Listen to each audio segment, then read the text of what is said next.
Hey guys, welcome to Solo ReacTalk. Today I'm going to be reacting to Ross's game dungeon, Deus Ex Human Revolution, created by Accursed. If you want to check out my previous reactions to the other Deus Ex reviews by Ross's game dungeon, Accursed, remember the playlist card will be at the top. Just click on it and you'll be able to access them. If you want to check out the original video as well as Accursed YouTube channel, the links are in the description below. Yes, we've completed Deus Ex, the original game, the first game, and then Invisible War, and now we are heading to Human Revolution. And I have reacted to the gameplay for Human Revolution, and I think it was a good game. I think it was a very enjoyable game. From everything, from the storyline perspective, there were some pitfalls there that I did not really get. However, everything else worked out splendidly well, I think. And yeah, let's start with this Ross game dungeon Deus Ex Human Revolution review. 3, 2, 1, go. I'm looking for Tracer Tong. It is urgent that I find him. Those elements mixed together is definitely like a sauce. What? What? What are you saying? Oh gosh. Accursed!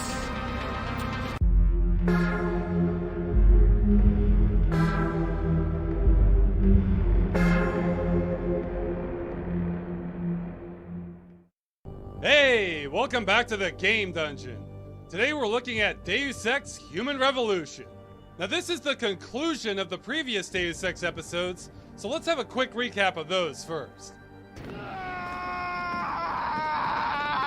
Invisible War my ass! Alright, let's get started. We start off and hey, it's a young Bob Page with the same voice actor from the first game. This almost makes me not care about the other characters now. What do you...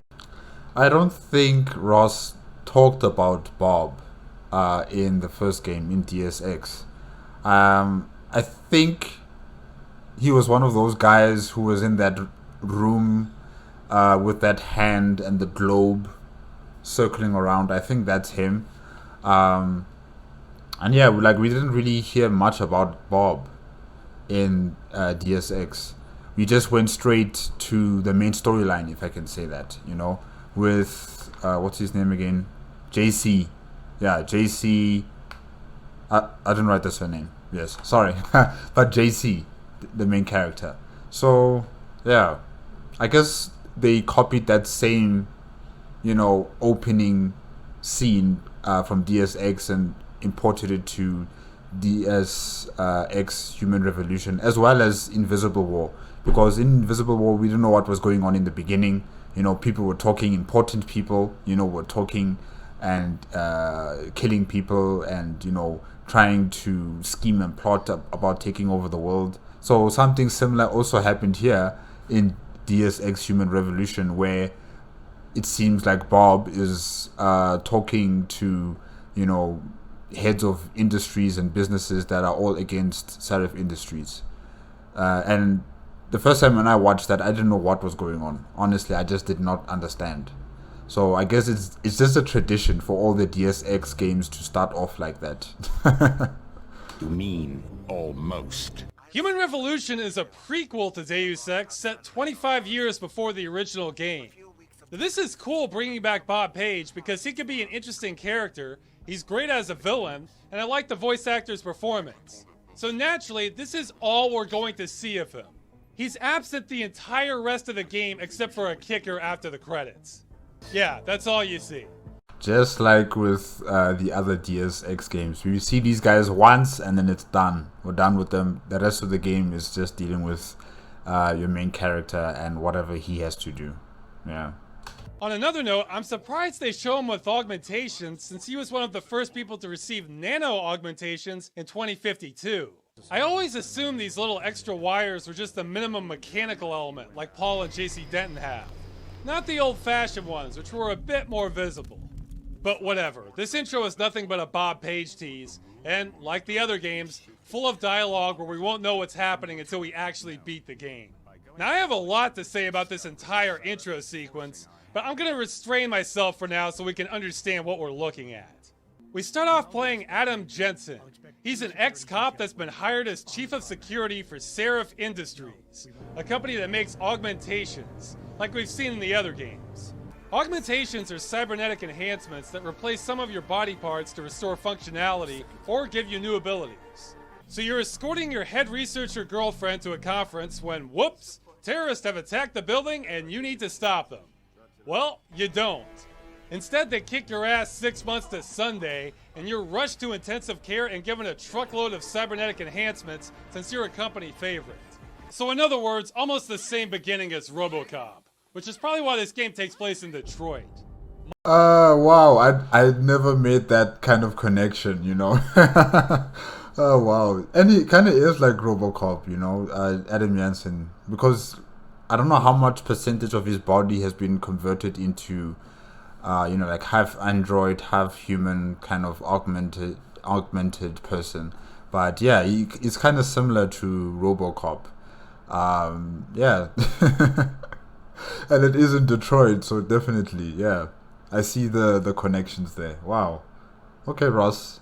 Months later, you've recovered and are going back to work because the company is under attack again. From there, more questions are raised about why the hell your company keeps getting attacked so much, and that sends you on a globe-trotting adventure like the other games. Although I feel like Montreal here shouldn't count, because the whole thing is just one big office building. This could be anywhere. Quick, can you spot the difference? I guess technically you get a brief skyline shot, but that's it.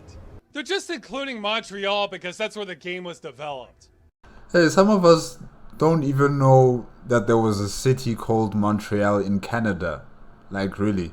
We know maybe Vancouver and, what is it, Ottawa, you know, their capital. But we've never, or I should say I've rarely heard of Montreal, you know. Maybe on the comedy television shows, you know, there's a Montreal show there, based in Montreal, I mean, you know, with comedy skits and stuff like that, yeah. But, you know, you don't really hear much about this city. So, yeah, if they add it in here, it's just to add that, you know, international diversity. It's good, it's good. We know that there's a city called Montreal in Canada, yeah. Well, they wouldn't be the first company to do that. There's more to the story, but before I go off the rails, let's look at the gameplay. Yes, sir. I don't have too much to say here because it's pretty good. It feels like a refinement and more thought out. I'd say the game might even be a little harder, but it's harder in all the right ways. Look at this. This is the first level. In almost any other first-person shooter, you can take down these guys like they're balloon animals. Not here. They shoot back, bam, you're dead. People also detect you faster than the original, but hey, that's more true to life. My guns hurt, their guns hurt, and they didn't dumb down the RPG complexity. It's a winner. The only things I didn't like about the gameplay are all minor. Sometimes there are invisible edges you can't shoot through. Also, in the game, you can get a social augmentation where you confront some characters and try to persuade them to do something.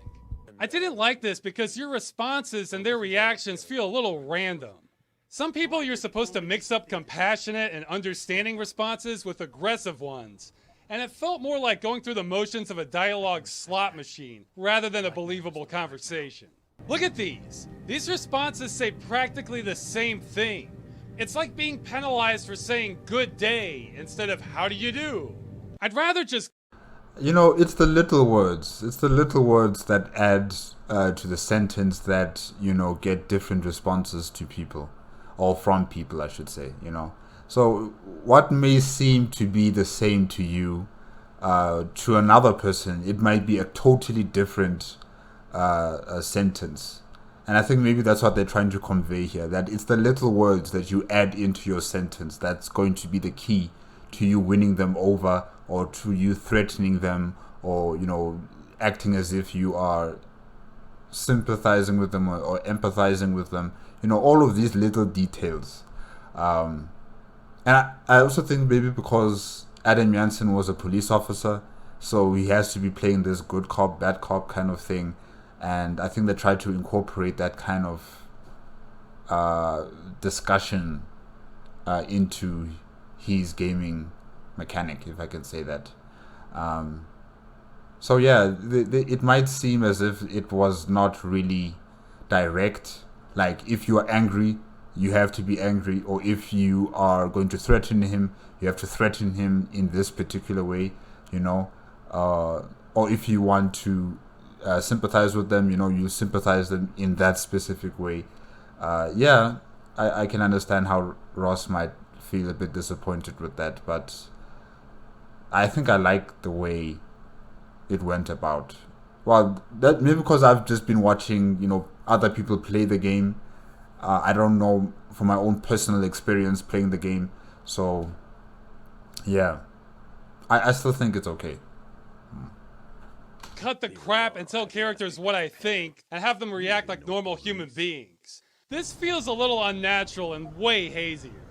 Another thing is that the button for looting is a little too sensitive, and I found myself firing my gun half the time while looting a body like a manic kleptomaniac. Oh boy, he's got stuff! He's got stuff!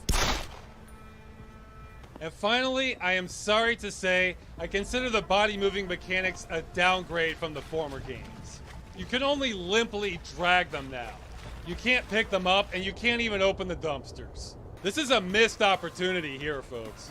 Yeah, they literally robbed you guys from Invisible Wars. In Invisible Wars, you could pick them up, throw them in ditches, in you know, chasms going somewhere we don't know where, or throw them into the dustbin. But it seems like in Human Revolution, they've kind of cut that out. Yeah, that's unfortunate. But the game almost makes up for that by having takedown moves. You can walk up to people and take them out in one move. Now, they have both lethal and non-lethal moves, but honestly, I found the non-lethal methods way more fun. And the saliva. Oh. We have chokeholds and some throws, but it's really the punching that stuck with me.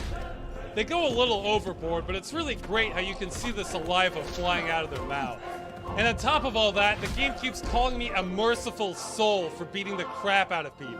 This isn't really what comes to mind when I think of the word mercy, but sure, I'll take it. 20 points. I mean, it's better than death, because that's definitely not mercy right there.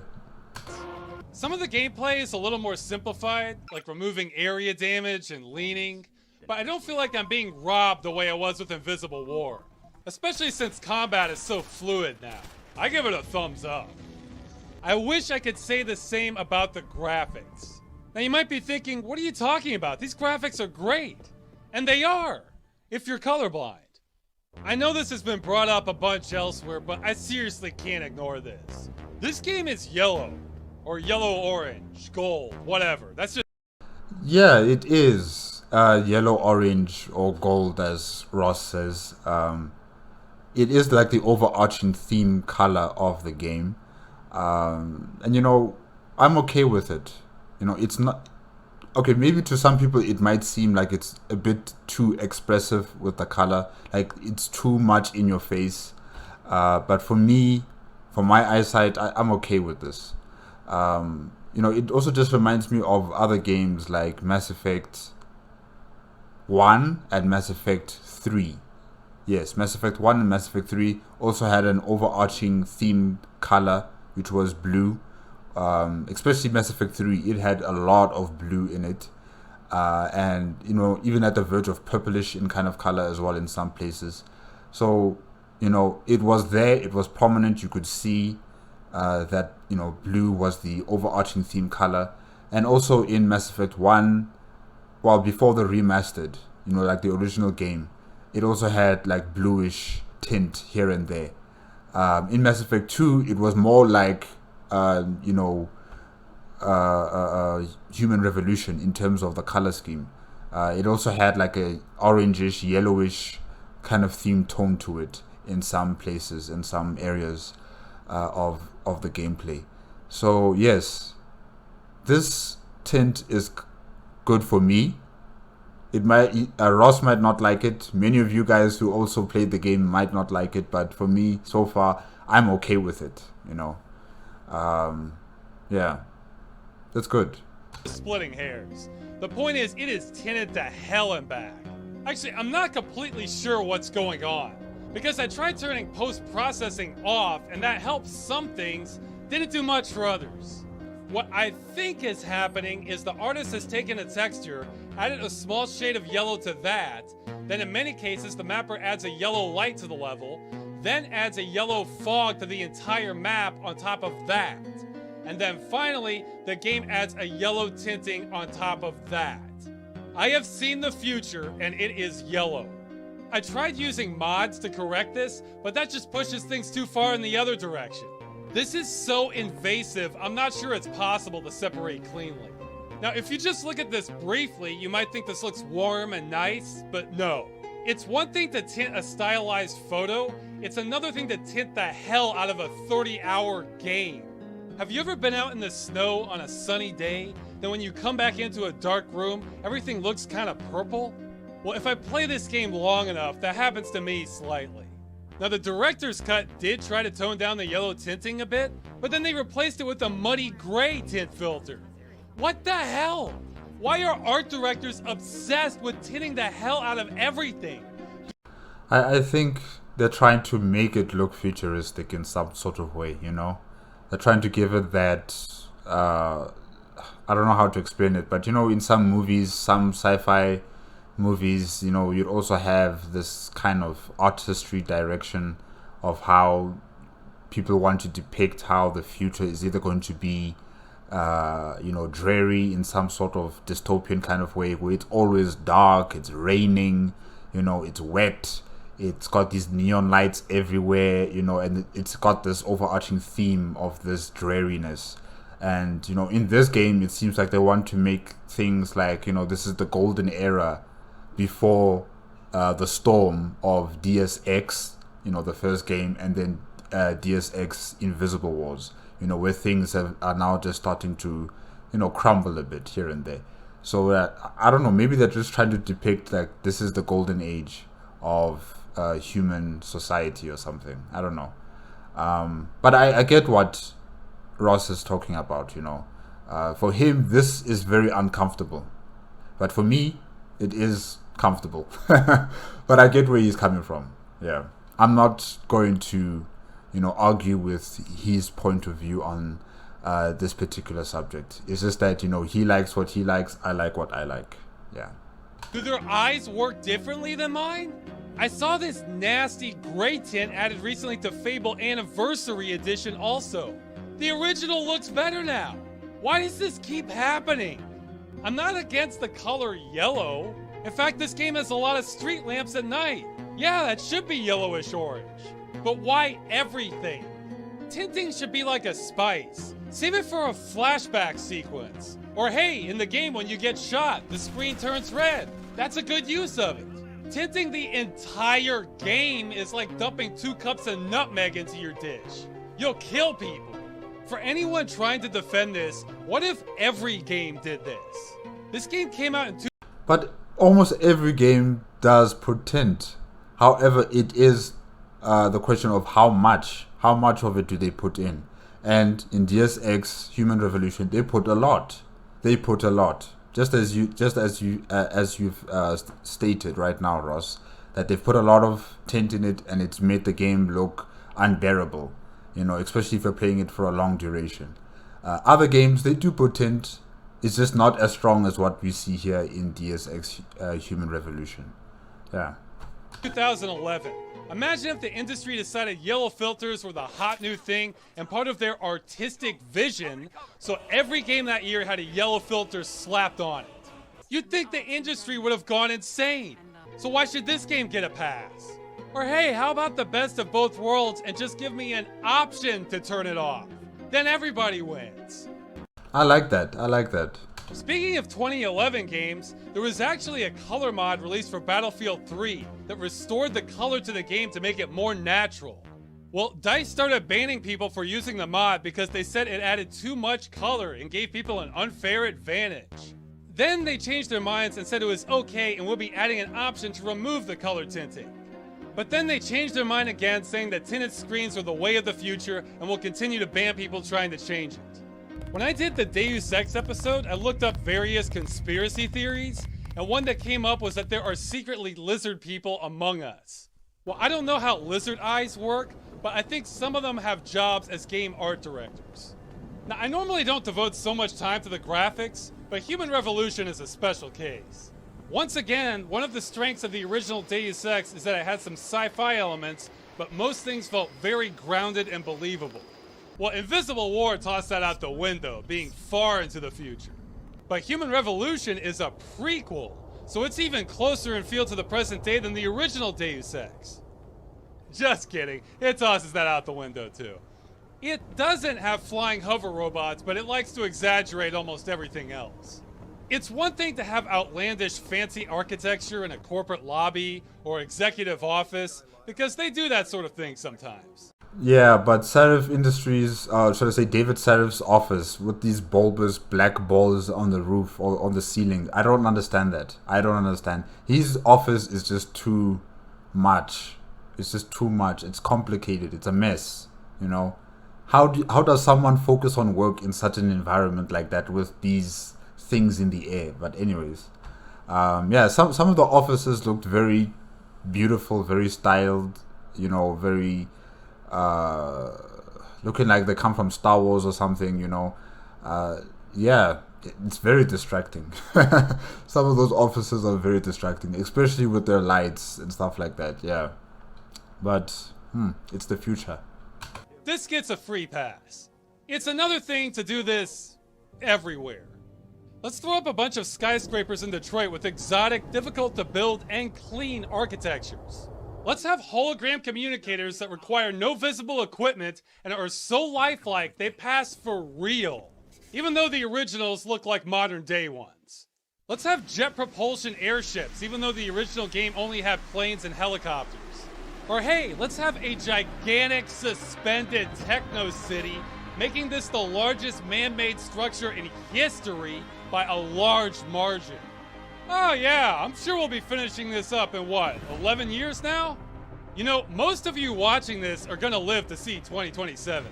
It's not like Invisible War where you really need to do your sit-ups and eat your vegetables if you plan on making it that long.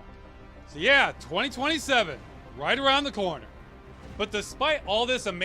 I don't know about this city, right? Yeah, I'm not really sure whether this is entirely impossible in the Deus Ex, you know, universe, because, you know, people are using nanomachine technology. So nanomachines can replicate themselves and they can create structures like this. So it's not really much of a surprise, really, or, you know, something that's far beyond the technology. In terms of the aircraft, yes, I have to agree with him there. In Deus Ex, they're using planes and helicopters. Here they're using, you know, jet propulsion aircraft that can just lift off and head over to their destination. Yeah, that was a cheat right there. But otherwise, everything else, I think it's believable to some extent. I mean, these guys are actually trying to reverse climate change in the, I think, in the North Pole or the South Pole, I forgot. But, you know, yeah, they're trying to change the direction of climate change on the planet. So if they're already doing something like that, what is this compared to changing the weather and, you know, the existence of Earth in the future? What is this compared to that? Yeah. Amazing technology to dazzle you, the real star of this game is the costume design. Now, the creators of Deus Ex probably watched The Matrix a few too many times, so it had a bit of an obsession with trench coats, but beyond that, its styles, like the rest of its looks, were pretty believable. Well, this game wasn't about to be known for that.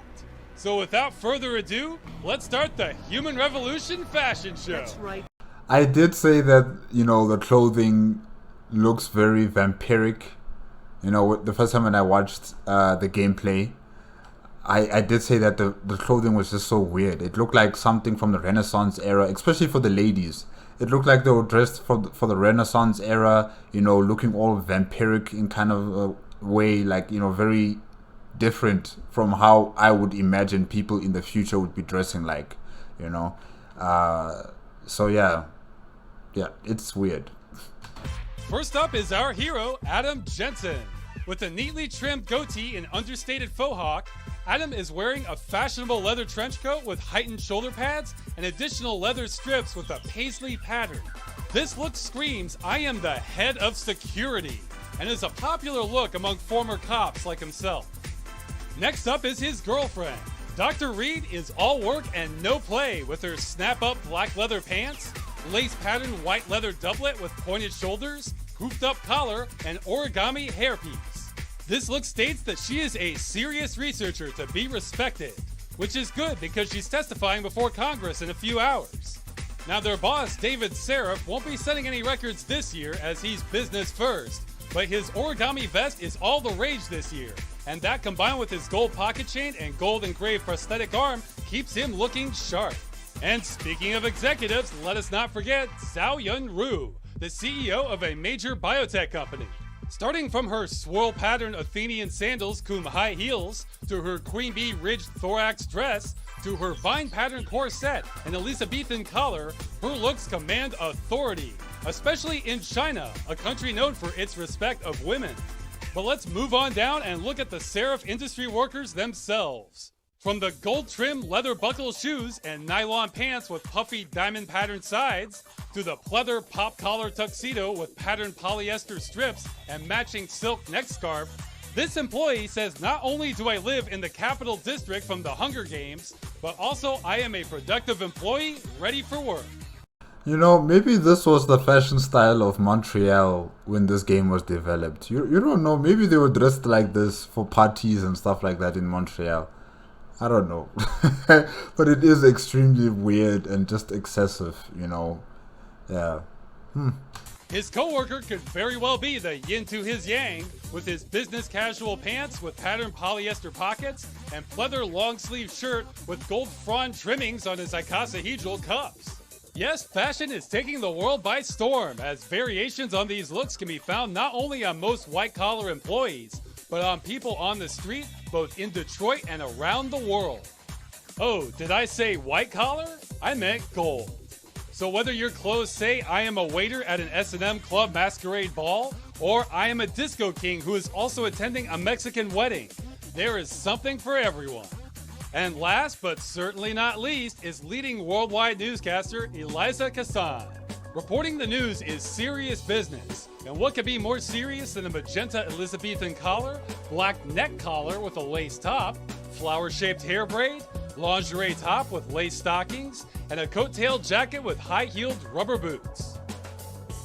So, yeah, you might be noticing a pattern here. Hold that thought, because now we'll talk about the story. The story to Human Revolution might be even more knotted up than the original, but it's easier to follow if you work backwards. The Illuminati thinks mankind is becoming too powerful from augmentations, so they put a plan into play to sabotage Dr. Reed's discovery of allowing anyone to use augmentations without medication.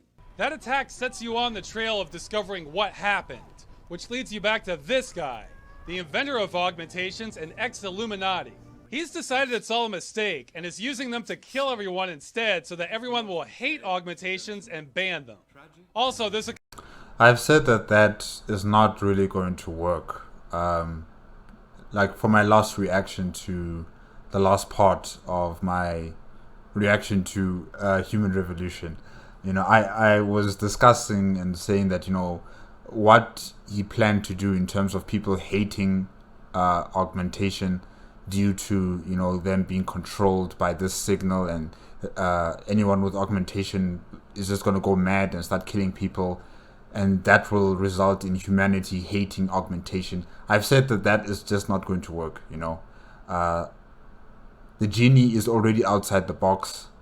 People are going to want augmentation, you know, either for good or for ill. They're going to need augmentation. Those who need it for medical reasons, and then those who need it for military or security reasons, they are still going to be taking augmentation.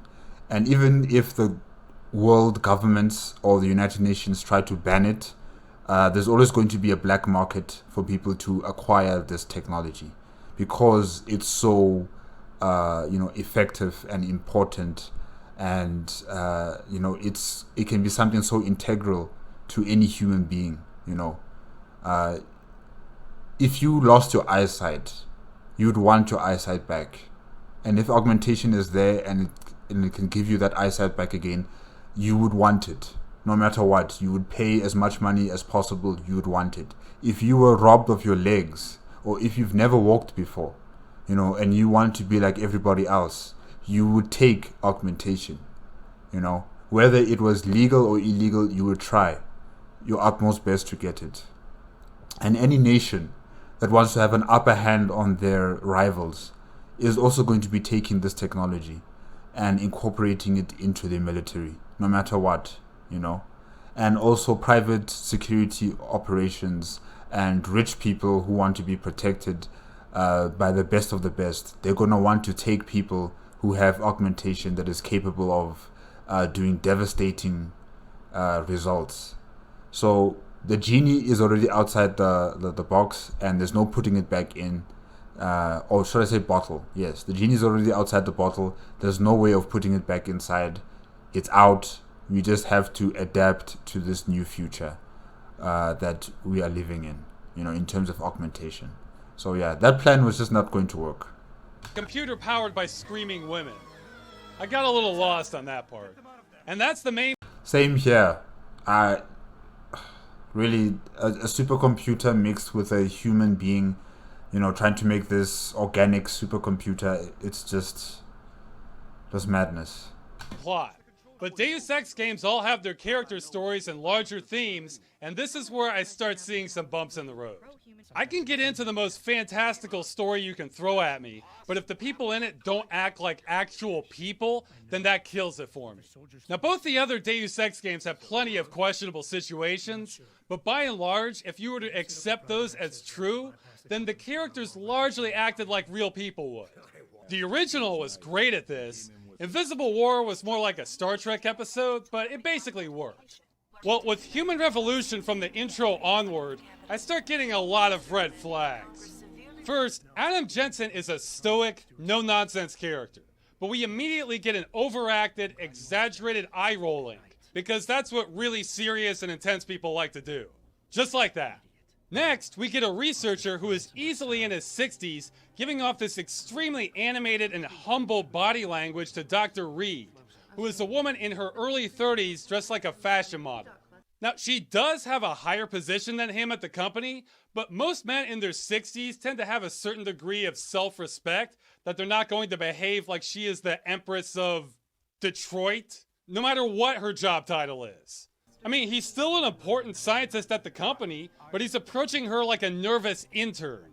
Oh wait, did I say he was acting humble? Well, this next guy is groveling before her.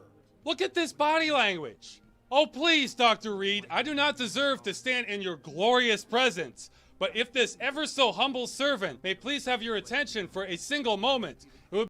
This, I don't know what to say to this. I don't know what to say. Because when I watched the game, I never thought about this. The first time when I was watching this. So yeah, Ross is just pointing out things that I just never thought about. And now that I'm seeing it, oh man, this is funny. This is really, really funny. be an honor I would never forget. Okay? This is all minor though, so let's keep going. We get our ass kicked and are back on the job after 6 months of recovery.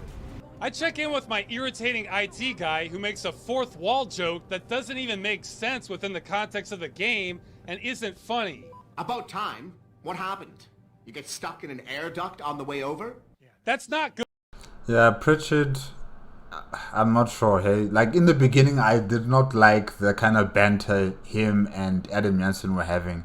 I didn't understand why is there this animosity between these two. Towards the end, he had this should I say like a very worrying, kind of concerned, position for Adam Jansen towards the end of the game. But towards the beginning and the middle part of the game, he was very combative, very argumentative with Adam Jansen. They just kept on bickering with each other. It was just weird. But yeah, towards the end, that's when, he gave messages like, don't die, come back safe, and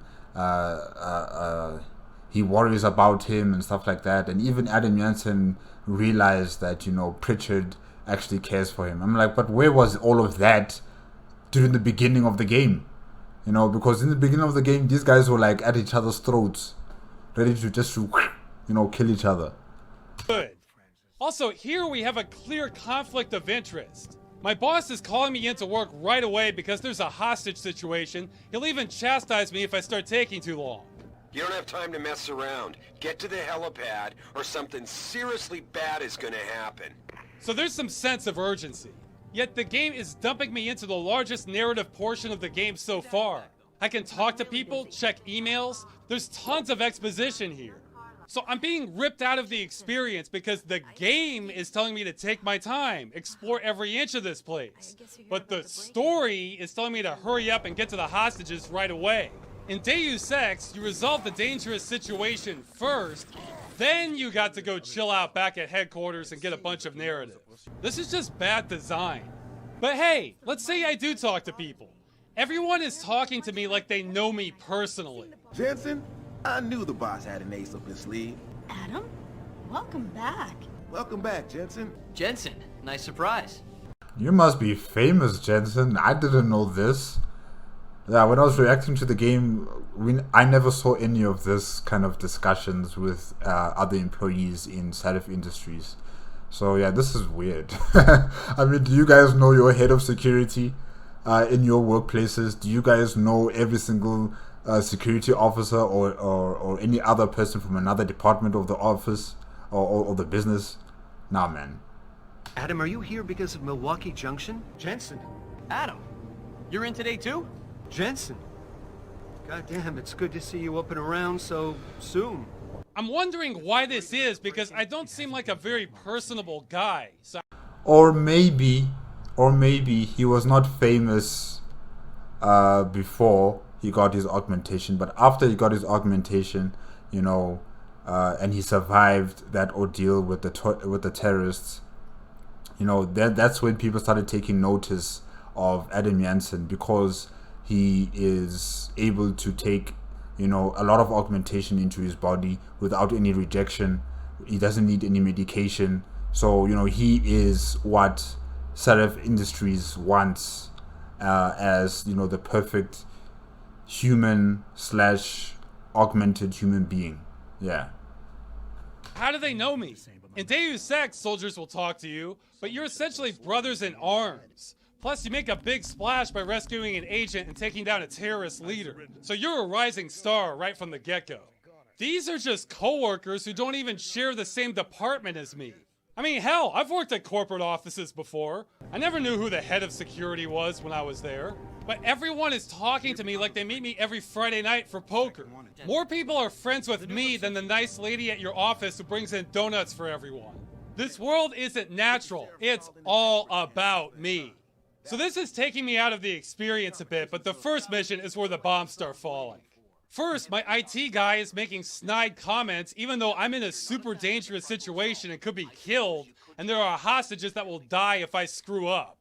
Yeah, Pritchard is weird. He doesn't seem to take this very seriously. Pritchard, I'm in. The door worked just fine. I'm happy for you. Okay? Whatever. I save everyone and stop the bad guys. I'm a hero. So what does Detroit police have to say to me? What the hell were you thinking, Jensen? You can't just blow a guy away like that. Did you forget about interrogation? You can't get information out of a corpse, idiot. Oh, I'm sorry. You mean this guy? The one holding a gun to that lady's head? Oh, sure, it'd be nice to take him in for questioning, but how do I know this guy isn't hopped up on PCP? Or hey, he's a vet. Maybe he's having a PTSD attack right now. It's not like crazy veterans can be really dangerous or anything. Why should I gamble with her life and mine if I can end this right now? Her blood. That is justifiable homicide right there, people. He had a gun to her head, I had a clean shot, I took it. This wasn't a 13-year-old waving around a Nerf gun. No cop in the world is going to blame you for taking that shot. Except this one, apparently. You know, I've heard a great quote from a real cop that goes, "Lawyers have weeks to go over decisions we have seconds to make." This is really hurting the credibility. You're the one who killed all the vandals. You're a goddamn murderer as far as I'm concerned. What? And that is essentially the reason why maybe this SWAT police officer doesn't like what you did to that terrorist, because of past history when Adam Jansen was part of the SWAT team in the police, and you know I can't remember what exactly happened with Adam Jansen in the SWAT police, but you know they killed some people, some innocent people, and he left and he went for a corporate job, and maybe the people in the police department, in the SWAT department, felt like that was a betrayal, like he betrayed us, he betrayed the police, and now he gets to live scot-free working for a corporation and gaining more money than we are. So yeah, there might be some hidden past animosities that have just arisen here, and maybe that's why some of these police officers, they don't really like Adam Jansen, they don't like what he does, whether it was good or it was bad. They'll just cut him off almost immediately and say these things to him. I wasn't under orders not to. I'd slap you in jail until your ogs rusted right off your fucking corpse. Oh, so that's two cops blaming me now. Yeah, vandals. Nah, man, it's past hate. They don't like Adam Jansen because, they all used to be in the SWAT team, and then, calamity happened and he got off scot-free. Yeah. I mean, these guys? The ones shooting at the police? Oh yeah, I can totally believe Detroit PD is really sympathetic towards them. There were about 36 terrorists in the building. They had a bomb, 8 hostages, and already killed a worker. I think we have a communication problem here. You seem to think I shot teenagers spray painting the building. Every single terrorist was armed with a handgun or submachine gun. It wasn't even like Batman, where there's a bunch of guys with baseball bats. I took out all the bad guys, defused a bomb, and saved all the hostages. The mayor of Detroit should be giving me a medal. Now the cops could come down hard on me for being reckless, because one man going in by himself totally is. But no cop would ever say what these guys do. It makes me wonder if the writer has ever actually talked to a police officer before, or even been to Detroit. This is demolishing the credibility for me. But whoa, once I get back, not only is every employee immediately informed of what went down, they're judging my tactics. Jensen, did True Sanders acted surprised when he heard about the hacker? Better start practicing your stealth approach, unless you enjoy ramming your way through a problem. Well, if it isn't Attila the Hun, fresh from the killing fields. And I get even more cringeworthy dialogue than before. I didn't risk my neck to have you lose it in a pile of CPUs and scuzzy adapters. Well, look at you, using the big words. Don't think just because you hacked through the plant security system so fast that you're an expert on everything computer. None of the other Deus Ex games made me cringe. And that's my first issue with the writing. It's very detailed and intricate, and a lot of it is interesting, but about half of it isn't even remotely believable human behavior. These are the lizard people. You saved the hostages, didn't you, Jensen? Sounds cold, but it might have been better for us if they'd died. Look at this. What's this? What's that hand behind the head gesture? Nobody does that unless they're trying to find their car keys. That's what anime characters do. They do that all the time. This is a prominent... Maybe he was itchy. Because I get itchy behind my head here. So yeah, maybe he was itchy and he was just scratching himself there. I don't know. Special interest group leader, but his body language is saying, I am a bashful anime schoolboy. The game is loaded with crap like this. Take a look at this cop who is formerly on the SWAT team. And never mind that his hair makes him look like he's one of the Martians from Mars Attacks. Listen, if you're on the SWAT team in a... One of the Martians from Mars Attacks? No, man. No. The Martians from Mars Attacks, they didn't even have hair or skin. It was just the brain pulsating, So I don't see it. I just don't see it. Major city like Detroit, you're a badass. That's pretty much the short and long of it. Now, he is having some PTSD issues because he shot a kid a couple of years ago, and that's understandable. That could crack a lot of people. But listen to him. It's just so hard. What happened wasn't my fault. And you just walked out of my life. That's when everything went to shit, when you abandoned me. Adam, please. I need to hear you say it wasn't my fault. Adam, I'm sorry, is he supposed to be a hard-ass Detroit cop with some trauma issues?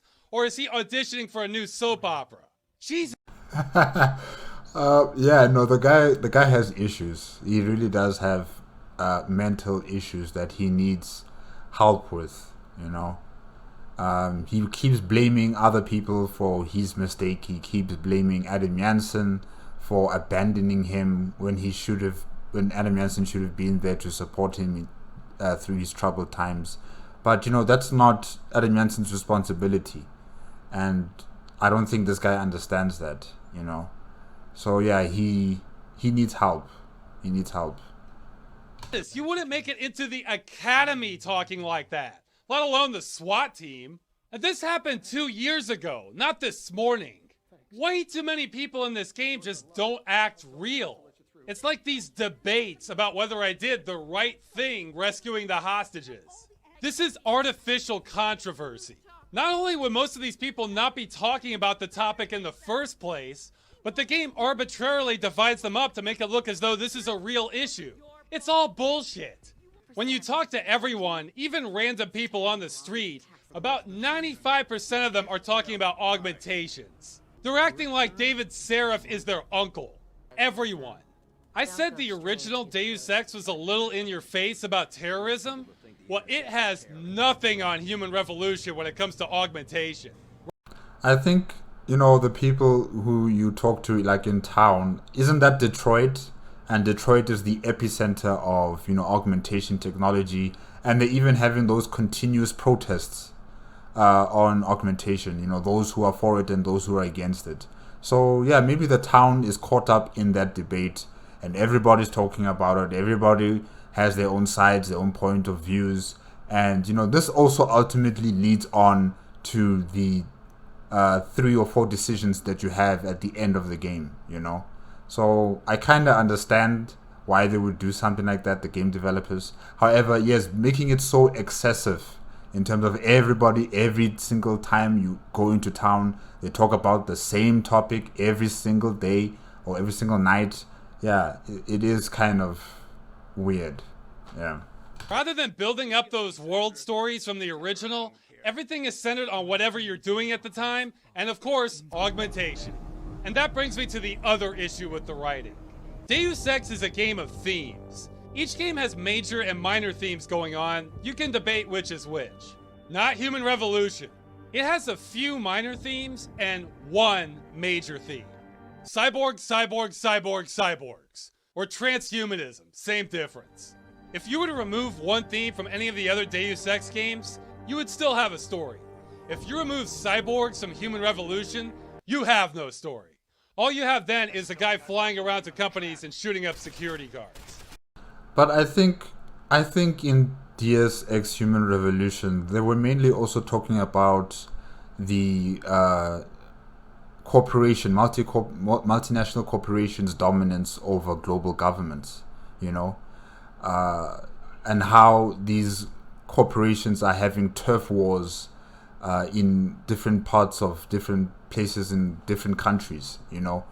They are fighting amongst each other using augmentation technology, you know, fueling this, you could say it's like a civil war between those who are for augmentation and those who are against augmentation. So I think that's also like a big thing right there, you know, corporations becoming governments all on themselves, you know, having that jurisdiction to wage war against each other, having private armies that completely circumvent national interests and national security of a particular nation, you know.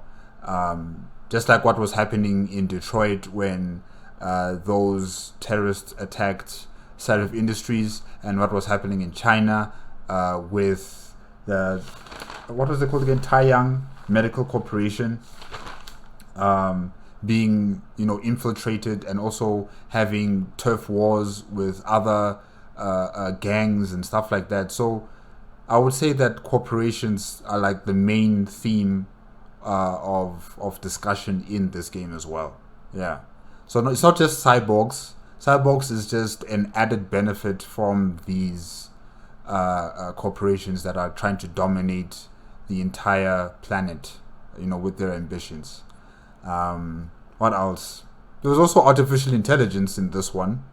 The news anchor, she was an artificial intelligent creature that was created to, dispense news to the populace. And, she had that kind of subtle control over the populace of the planet, it seemed, over what kind of information should be disseminated to everybody. So I guess that's also a very important theme right there. What else? Yes, corruption of corporations, infiltrating governments, circumventing the law, using whatever they have as in terms of resources to make sure that their companies continue to do as they please, and the governments turn a blind eye, So I guess it's still the same themes from Deus Ex, the first game, and also Deus Ex, what was it called again? Invisible War, yes. So I would say it's pretty much the same with all three games. However, yes, cyborgs are like the big thing in Human Revolution. Yeah. Now, having one central theme as opposed to multiple large ones isn't necessarily a bad thing. On the contrary, but it means you better know what you're doing with that one theme.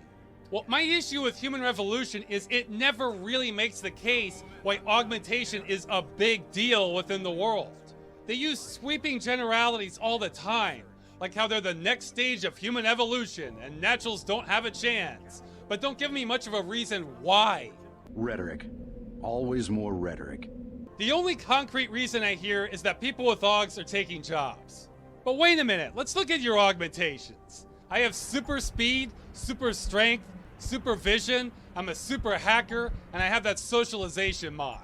Although I'm not very impressed with this social mod since it feels a little random when it helps me or not. Compare this to something like Vampire the Masquerade Bloodlines, where if you persuade somebody, you change their mind. If augmented people had that kind of power, where it's almost like mind control, yeah, that would change society, but they never paint it anywhere near that extreme. But back to jobs. How many jobs would this actually apply to? Well, here's some top 10 jobs now. Let's have a look. Okay, sales. That social mod could help. However, I've seen plenty of salespeople with far more natural talent than this social mod ever adds. Plus, you have to weigh the benefits against the drawbacks of the customer getting a little creeped out talking to someone with an implant sticking out of their skull. So yeah, it might help some, but isn't a slam dunk. The world already has tons of people persons. Cashiers? No, not really. Office clerks? Not really. Food prep? No. Nurses? Not really. Bedside manner isn't as important as just being competent. Waiters? Same situation as sales. Could help, could creep people out. Customer service? Not really, it would be over the phone. Janitors? No. Material mover laborers? Yes, strength would help out there. Secretaries and administrative assistants? Not really. So I'm not seeing all these jobs being lost by augmentations, and the game doesn't like to talk about it either. The only ones that really come up are military special forces, athletes, prostitutes who have clients that have a preference for augmented girls, and anyone who works on a secret Arctic base. So that's what, still less than 1% of the job market? There are plenty of reasons to think the job market is gonna get worse. But rather than look at the real reasons the way Deus Ex might, Human Revolution just steers every conversation towards augmentations. And let's not forget the drawbacks of being augmented. In order to be an augmented individual, you have to 1, be able to afford them, as they're very expensive, 2, cut out your relevant body parts, and or have circuits inserted into your skull, and 3, take an anti-rejection drug for the rest of your life that is only produced by one company. Yeah, no, I agree. So far, I'm agreeing with Ross with what he's saying here in terms of augmentation, and its relevance or its importance in the game. They haven't really delved deep into it. However, I have said that, since it's out here in the world, I don't think it's going to be taken away duly part to humans hating those with augmentation. That's just not going to happen. Like I said, people who have medical reasons, they will want augmentation. Governments that want to have an upper hand against other governments, they will have augmented soldiers.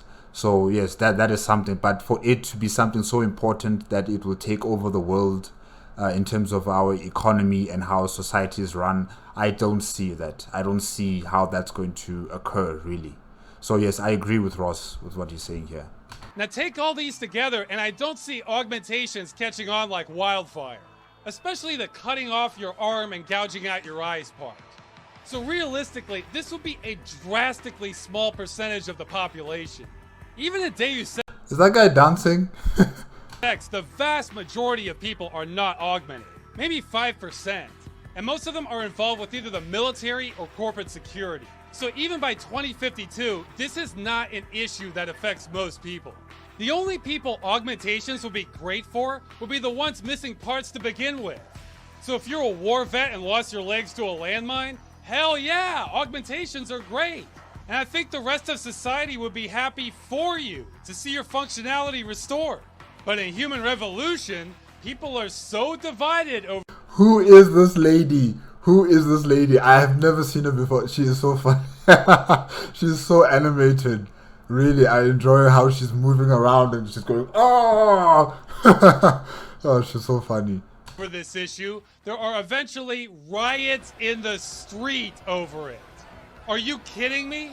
Out of all the problems Detroit has to choose from, they settle on augmentations to riot over? How about not having water? You know, where the city is so mismanaged it keeps shutting off water to large numbers of residents that even the United Nations declared it a human rights violation? There's a reason RoboCop is still so relevant today. It's because Detroit is still going to hell. I mean, what do you want? Pollution, crime, poverty, unemployment, the economy? Take your pick, man. Human Revolution doesn't get it. This is supposed to be happening closest to the present out of all the games, yet it's one of the farthest from reality. This isn't some small plot hole that you only notice later. I was waiting the whole time for the game to tell me why augmentation is such a big deal in this world, and they couldn't explain it either. In one part of the game, you can even point blank ask a real estate broker, couldn't you just do your job without augmentations? And she straight up doesn't answer the question. I guess that's because the answer is yes, which kind of undermines the whole damn plot. Nah, she didn't hear you. She didn't hear that question. She just went out of her mind. I'm already throwing the game a bone and assuming augmentations work the way they do and all these capabilities are possible. I'm not even questioning that. But I'm supposed to suspend my disbelief about a plot that the game itself can't explain why it exists, so that I can further suspend my disbelief to talk to characters who don't act human so they can talk about the plot. The story just collapses under its own weight. It was a lot simpler, but the writing in Invisible War was stronger than this. So I'm less than thrilled with the story, but it does do a few things I like. First, I like how you have a problem in your firmware and are encouraged to get an update, which ends up being a really bad idea.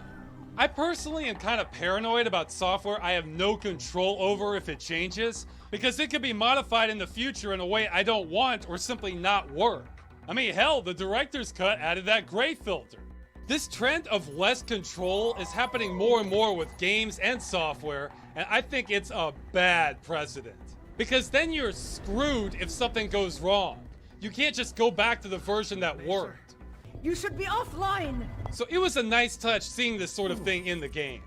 The game actually takes this to a more extreme level with the plot, because later a switch is activated to turn all people with augmentations into monstrous techno-zombies, where they're being forced to attack everyone else against their will. Okay, full disclosure, I'm definitely biased in favor of zombie survival games, and this part started feeling like a zombie game. So, not very Deus Ex-ish, but I like this part. You can make a whole side game on this concept. And the final thing I liked about the story, while I was rescuing the hostages, I stumbled across an article here. The oil crash of 2015? Rising economic power of China? Opening of oil reserves and emergency powers to restore order? Now this is what I want to see in a Deus Ex game. More predictive future stuff. Now, they obviously got things wrong on a 2015 oil crash, but for a 2011 game, this actually wasn't that bad a guess. In 2010, the US Joint Forces were warning of the possibility of a massive oil shortage starting 2015. Now, what ended up happening was fracking started to take off and opened up a bunch more oil that was previously inaccessible. So we've had a production boom since then, and the price of oil is low at the time of this video. And you know, something like this can still happen. You know, many of the fossil fuel deposits that we have across the world, you know, we're opening them up, we're using them as the demand for fuel ever continues to grow, because our population is also growing. We're currently at, what, 7 billion human beings.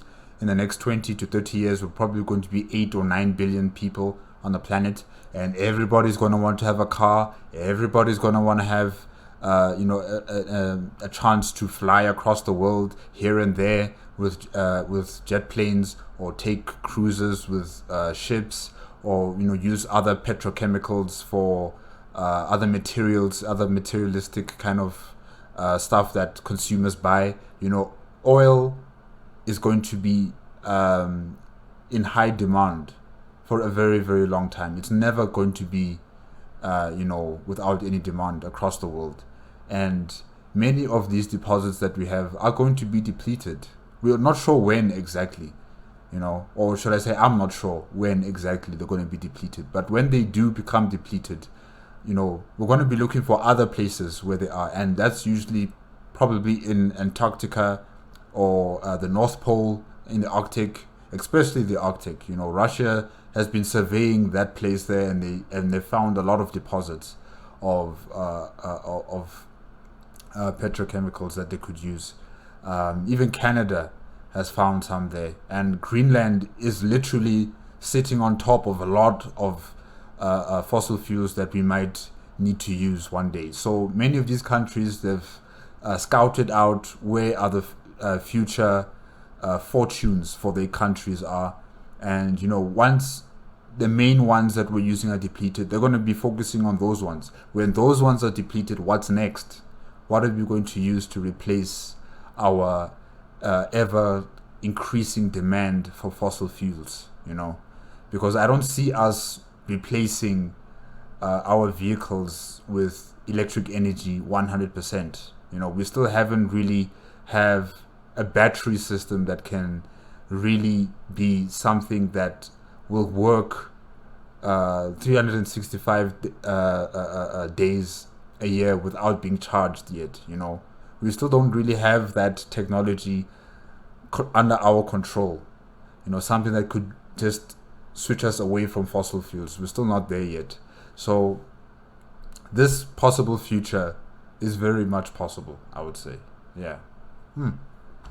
The thing is, though, this is temporary, and our conventional oil sources have been flat for about a decade now. So we've already gone through most of the good stuff, and are just beginning to scrape the barrel now to keep up. So why does any of this matter? Well, once the amount of oil we need is higher than what we can produce, the entire economy starts falling apart, and it mostly just keeps going to hell. I've been following oil for some time now because all of civilization depends on it. There's a lot of talk about alternative energy, but 92% of our transportation still comes from oil. So if a new power plant comes online, great. That still doesn't get food into the grocery store unless there's an electric infrastructure to support that. And we're decades behind where we need to be with that. The short version is, we can't support the number of people we have on Earth without cheap oil. We have essentially a slow apocalypse heading towards us. What unconventional sources like fracking have done is put that off a few years. Not a whole lot either. I'll be amazed if we're not seeing serious problems from this within a decade that could take a lifetime to recover from. After all, the military thought it was going to be 2015. I'm curious what they think now. But back to the point of this, I'm very impressed Human Revolution put this in here. and it was a good guess, even if it was wrong. Same goes for the look of the cars. Good guess, probably wrong. Let's talk about the music. It's not hard. Well, it's a little better and has a little more variety. Almost everything I said in the Invisible War episode applies here too.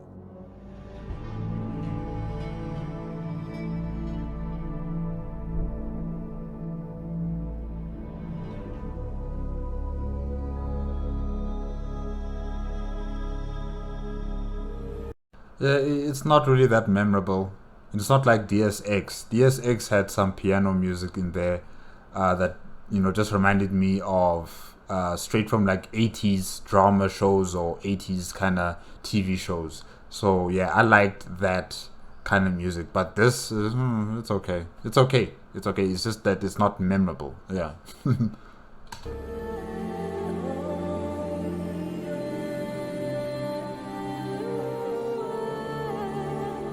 Okay, but I like that.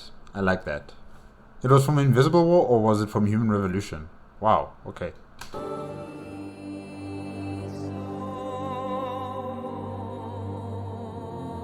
Except I like it with the singing.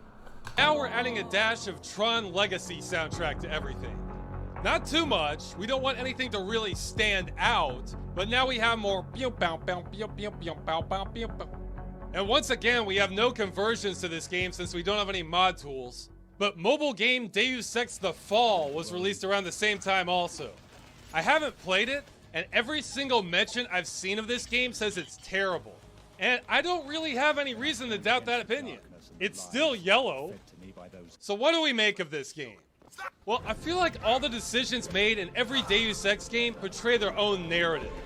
In Deus Ex, it's, we would like you to make decisions and think about things. In Invisible War, it was, we think you're kind of stupid. In Human Revolution, it's, we're fans of Deus Ex, but we'd rather be making a different game. Everything points to this. The anime overtones, the unbelievable character behavior, the story fixation on augmentations, the disregard for setting continuity, and the utterly flamboyant costume designs. It's not that the developers don't understand that they're making a prequel to a game that was grounded in reality, it's that they don't care. And honestly, I think the realism elements are holding them back. It's obvious to me that at least some of the developers don't actually want to be making a Deus Ex game. They want to be making something at least like a Metal Gear Solid game, and maybe something even more out there, like Ghost in the Shell or even Akira. And really, I think they should do it.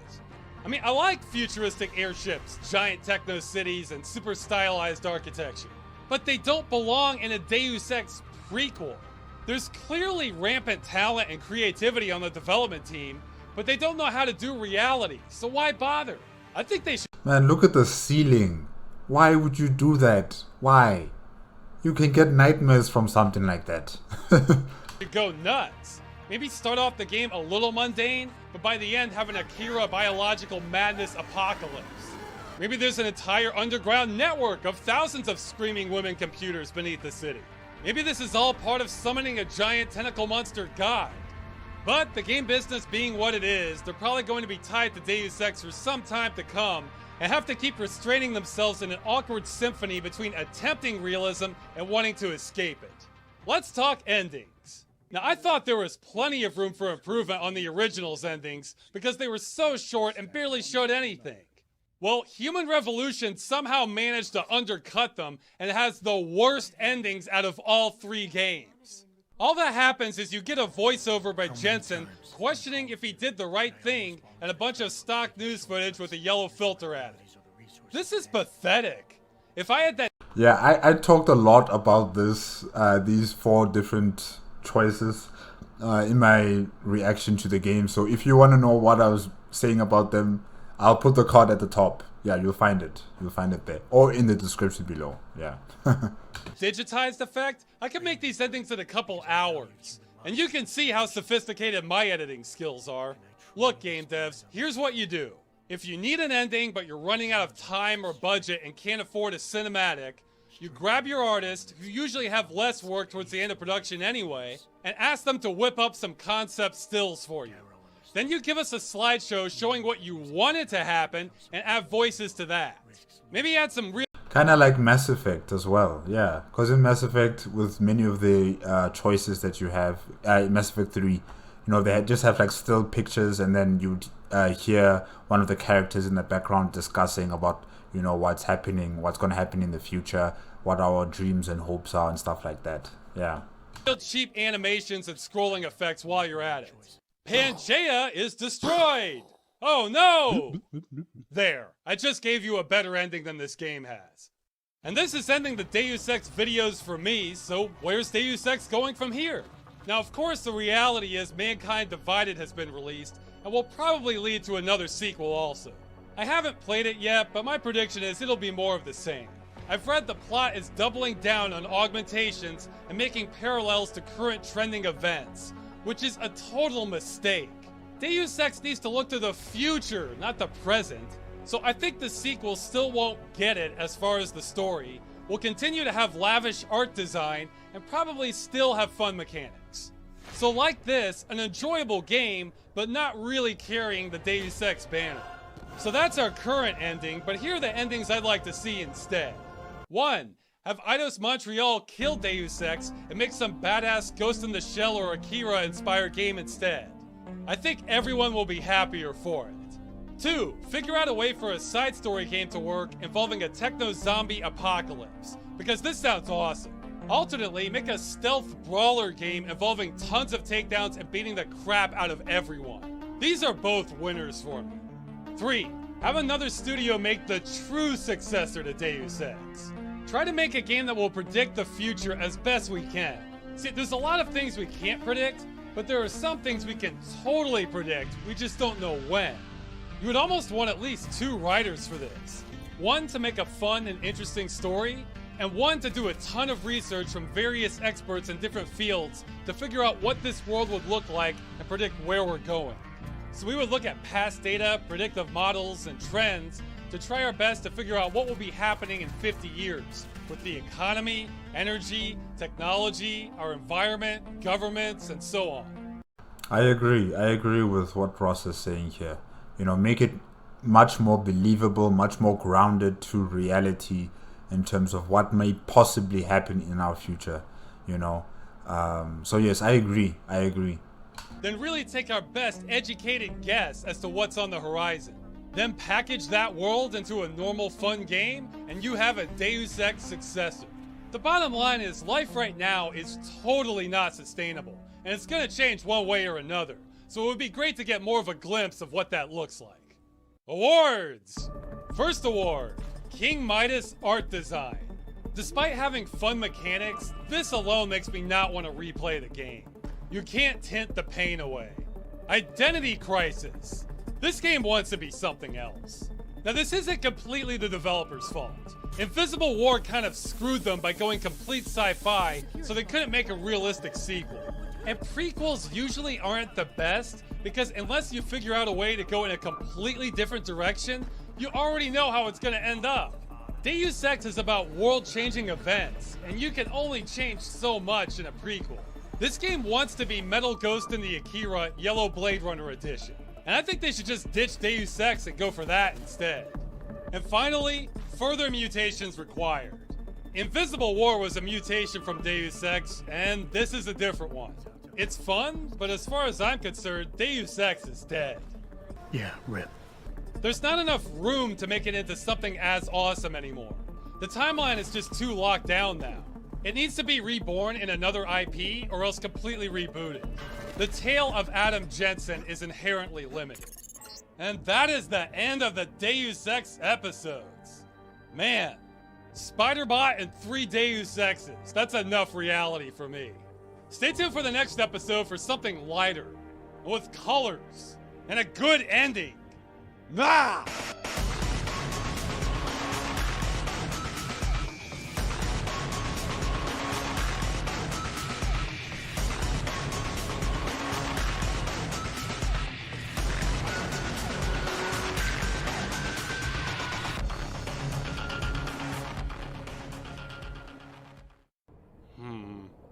Oh, I almost forgot. Remember, shop smart, shop S-Mart. Okay, guys, that's it with Ross's game dungeon, Deus Ex Human Revolution, made by Accursed Farms. Yes, some of the things that Ross says, I do agree with him. In terms of the game, it is totally different from what Deus Ex, the first game is. It's just different, really. The way they've gone about things does kind of look, like an anime influenced styled type of game, if I can say that. Like with Ghost in the Shell and other forms of animation that we've seen from Japan, mainly. So yes, it is going a different direction from Deus Ex as well as Deus Ex Invisible War. And it's its own game. Just like Invisible War, it was its own game. They wanted to step out of the shadow of the main game, Deus Ex. And probably the same thing happened with Deus Ex Human Revolution, where they didn't know where exactly they wanted to stand, but they had to make themselves, a bit more different from the other two games. And I think they went a bit too far. And yes, Ross was talking about, the style, the style of the clothing, the style of the color, the theme light, the overriding theme of the lights in the game, in terms of it being too orange, too yellowish in color. I do agree with him that yes, maybe they did go overboard with it. Although yes, I may be comfortable with it, it doesn't mean that everybody else is going to be comfortable with it. So yes, I agree with him that yes, they did go a bit too overboard with that. The art, in terms of like the style of clothing, yes, also very weird. Very, very weird. I mean, in Deus Ex, they were dressed like not X-Men, people from the Matrix. In Human Revolution, I'm not entirely sure. I can't remember how they were dressed like, but it was nothing like Deus Ex or Deus Ex Human Revolution. Deus Ex Human Revolution is very stylistic, very, people just come out of the fashion show or something, definitely they look vampiric, some of them, especially the female characters, they look like they come from some sort of 19th or 18th century vampiric times, Renaissance times, I mean, but dressed like vampires or something. So yeah, it was a bit weird. And yeah, the gaming mechanics, yes, some of them are not really working well in terms of discussing with other people in the game, trying to influence them, trying to coerce them onto your side or to cooperate with you. Yes, some of the options there might seem a bit odd, but I think they were trying to do something that was unique and different. It just didn't convey itself properly to everybody, if I could say that. And yeah, the game was good. The game was good for what it was, and I enjoyed reacting to it. It made me debate about augmentation, and does it have a future in society?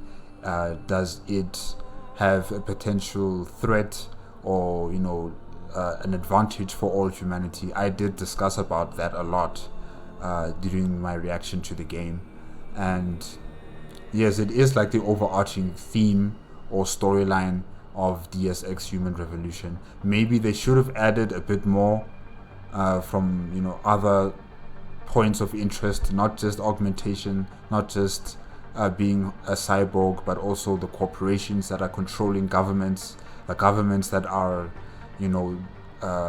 surrendering their authority, their responsibilities over to multinational corporations, how that is becoming an issue for society. Also the climate change situation, we rarely heard about that. We only got to know about that more during the last parts of the game, about what was happening to the earth and how multinational corporations were trying to reverse that kind of effect on earth. And yeah, they should have put more emphasis on those things as well, not just on cybernetics and augmentation. But it was a good game. It was a good game. It was a good game, guys. I guess that's it. That's it for today with Ross's game Dungeon, Accursed Farms. Remember, if you want to check out the original video as well as Accursed Farms YouTube channel, the links are in the description below. If you like my reaction, please give me a like, comment, and subscribe to my channel. Click on the notification bell if you want to be updated with my latest videos, and I'll see you guys next time. Remember, I'm going to be reacting to the next Deus Ex game starting this Friday, if I'm not mistaken. Yes, this Friday, and hopefully I'll see you guys there too. Okay, bye bye.